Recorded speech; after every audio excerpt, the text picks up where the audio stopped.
నమస్తే, నేను సజ్జా Subbu, Tadepalligudem west Godavari district. మీతో ఒక విషయం షేర్ చేసుకోవడానికి ఈ వీడియో చేయడం జరిగింది. ఏంటంటే ఈ దేశం మొత్తం కూడా అట్టుడుకుపోతున్న సందర్భం. ఒక మెడికల్ విద్యార్థిపై అమానుష దాడి, అమ్మాయిని రేప్ చేసి చంపేసినటువంటి సందర్భం చాలా మనసుని బాధపెట్టిన సందర్భం. దేశంలో అనేక మంది నిజంగా బాధపడిన వారు రోడ్డు మీదకి వచ్చి పోరాటాలు చేస్తున్నారు. అట్లానే ఎవరైతే ఆమెను గాయపరిచి ఆమె చనిపోవడానికి కారకులయ్యారో వాళ్ళని శిక్షించాలని నినాదాలు చేస్తూ ఆమెకి శాంతి కలగాలని కొవ్వొత్తులు ర్యాలీలు అనేక రకాలుగా ఆమెకు నివాళులు అర్పిస్తున్నారు. రైట్, చట్టాల్లో మార్పు ఖచ్చితంగా రావాలి. ఎలాంటి మార్పులు అంటే, ఇలాంటి సందర్భాలు జరిగినప్పుడు వెంటనే త్వరితగతిన శిక్ష పడేటువంటి చట్టాలు రావాలి. భయంకరమైన శిక్షలు ఉన్నప్పుడు మాత్రమే ఇలాంటి దాడులు మళ్ళీ తిరిగి జరగకుండా ఉంటాయి. మన దేశంలో ఇది పరిపాటిగా మారుతుంది. మనం ఏ ప్రభుత్వాన్నో లేదంటే ఒక పార్టీ మీద మనం నింద వేయకుండా జరిగిన సందర్భానికి సంబంధించినటువంటి ఏదైతే సందర్భం జరిగిందో తిరిగి జరగకుండా ఎలాంటి శిక్షలు అమలు చేయాలనే విషయంపై ప్రత్యేక శ్రద్ధ పెట్టాలి.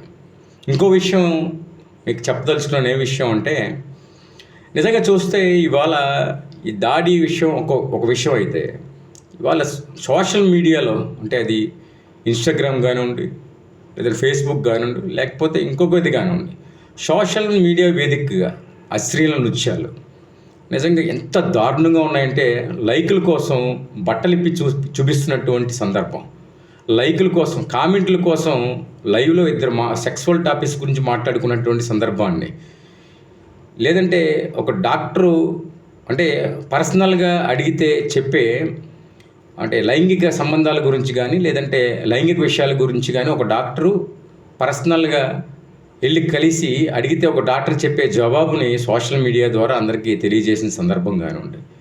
ఏదైనా ఇప్పుడు ఎంత అంటే ఈ సోషల్ మీడియా 100%లో ఇంచుమించుగా 40-50% ఈ సెక్సువల్ టాపిక్ల గురించి అనేక రకాలుగా వీడియోస్ చేయడం, లైకుల గురించి, వాళ్ళ షేర్ల గురించి, వాళ్ళకి వచ్చేటువంటి యాడ్స్ రూపంలో వచ్చే ఇన్కమ్ల గురించి అవే టాపిక్స్ను మనం చూపిస్తూ ఉన్నాం. తెలియకుండా నేను అనుకుంటున్నాను, మనకు తెలియకుండా అంటే ఒక్కసారి కనుక మనం అలాంటి వీడియోని టచ్ చేస్తే మన ఫోన్లో ఇంకా ఆ సందర్భానికి సంబంధించినటువంటి అన్ని వీడియోస్ మనకు కనిపిస్తున్నాయి. అంటే మనం అంటే అన్నీ తెలిసినటువంటి అందరూ వ్యక్తులు కూడా దాన్ని ఆటోమేటిక్గా ఏదో సందర్భంలో ఆమోదిస్తున్నటువంటి పరిస్థితి. నేనేం చెప్తున్నానంటే, చట్టాలు అనేవి ఎంత గట్టిగా ఉండాలంటే, అసలు ఇలాంటి అంటే దాడులను ప్రేరేపిస్తూ సోషల్ మీడియాలో ఏదైతే సెక్సువల్ టాపిక్స్ గురించి జరుగుతున్నటువంటి వీడియోలు కానీ లేదంటే ఇన్స్టాగ్రామ్లో పెట్టేటువంటి పోస్టులు కానీ వీటిపై కూడా ఖచ్చితంగా కంట్రోల్ ఉండాలి. తెలియకుండానే ఒక యుక్త వయసులో ఉన్నటువంటి ఒక అమ్మాయి అంటే 13-14 సంవత్సరాలు ఏజ్లో ఉన్నటువంటి ఒక అమ్మాయి, ఆమెకి ఫ్రెండ్షిప్ అంటే లైక్లు పెరగాలని, లేదంటే ఆమె అకౌంట్కి కామెంట్స్ రావాలని, షేర్లు పెరగాలని, ఫాలోవర్స్ పెరగాలని మరి బిగుతైన బట్టలు వేసుకుని అంటే వీడియోలు చేసిన సందర్భం నాకు నిన్న 2 రోజుల క్రితం ఒక సందర్భాన్ని చూశాను. అది ఈ ఇన్స్టాగ్రామ్లో నాకు చాలా బాధ అనిపించింది. ఆ అమ్మాయికి వయసు 14, 15, 16 సంవత్సరాలు, మైనర్. అది ఒక రకంగా చెప్పాలంటే అమ్మాయిని కంట్రోల్ చేయడానికి మరి కుటుంబ సభ్యులు లేరా, నాకు అర్థం కాల. సరే, అలాంటి సందర్భం సరే, అమ్మాయికి ఏం తెలీదు, ఏదో షేర్ల గురించి, లైకుల గురించి, లేదంటే ఫాలోవర్స్ గురించి చేస్తుంది.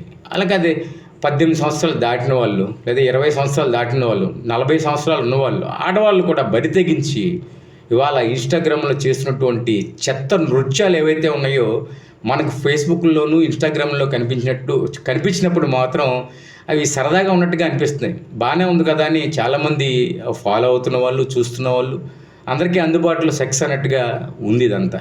నేనేమంటానంటే, ఖచ్చితంగా ఇలాంటి ఈ ఫేస్బుక్లో, సోషల్ మీడియాల్లో ఇలాంటి పోస్టుల మీద కూడా ఖచ్చితమైనటువంటి చట్టాలు రావాలి. వాటన్నిటిని కూడా నిరోధిస్తూ ప్రభుత్వాలు చట్టాలు చేయాల్సిన అవసరం ఉంది. ఇవాళ పిల్లల చేతుల్లో ఫోన్లు వాళ్ళకి కావాల్సి వస్తున్నాయి, అవసరం అవుతుంది. ఏదో సందర్భం, ఏదో ఒక వర్క్ ఏదో ఒక కాలేజీలో ఇస్తారు, కాలేజీలో ఇచ్చిన వర్క్ ఫోన్లో చూసి చేయాల్సిన వర్క్ ఉంటుంది. అమ్మాయికో అబ్బాయికో ఆ ఫోన్ ఇవ్వడం జరుగుతుంది. మరి ఆ ఫోన్ అక్కడతో వాళ్ళు చూసి వాళ్ళకి సంబంధించిన చదువుకు సంబంధించి ఫోన్ చూస్తున్నారని అంత కంట్రోల్ తల్లిదండ్రులు అందరూ చేయలేరు. కాబట్టి అందరికీ అంత నాలెడ్జ్ ఉండదు. చాలామంది కనీసం ఫోన్ మీద అవగాహన లేని వాళ్ళు కూడా పిల్లలకి ఫోన్లు ఇవ్వాల్సినటువంటి పరిస్థితి. కాబట్టి ఏమంటాం అంటే ఇది ఖచ్చితంగా ఈ సోషల్ మీడియాలో జరుగుతున్నటువంటి ఏదైతే సెక్సువల్ టాపిక్ మీద చర్చలు, వీడియోలు ఇవన్నిటిని ఖచ్చితంగా ప్రభుత్వమే చొరవ తీసుకుని దీనిపై ఖచ్చితమైన చట్టాలు తీసుకురావాలని, దీన్ని నిరోధించాలని మనస్ఫూర్తిగా కోరుకుంటున్నాను. ప్రతి ఒక్కరూ కూడా ఏదో సందర్భంలో ఎక్కడో దుక్కున అంటే నువ్వు నేను అని కాదు, ప్రతి ఒక్కరూ ఎక్కడ దుక్కున ఆ టాపిక్ వినగానే ఒకసారిగా ఏంటి అని ఒక చూడాలనేటి లేదంటే వినాలి అనే ఒక భావం ఓ సందర్భంలో కనిపిస్తే అది ఆ ఫోన్ నిండా కూడా ఆ సెక్సువల్ టాపిక్స్ గురించి అదే టాపిక్ల గురించి తిరిగి తిరిగి వీడియోల రూపంలో మనకే రావడం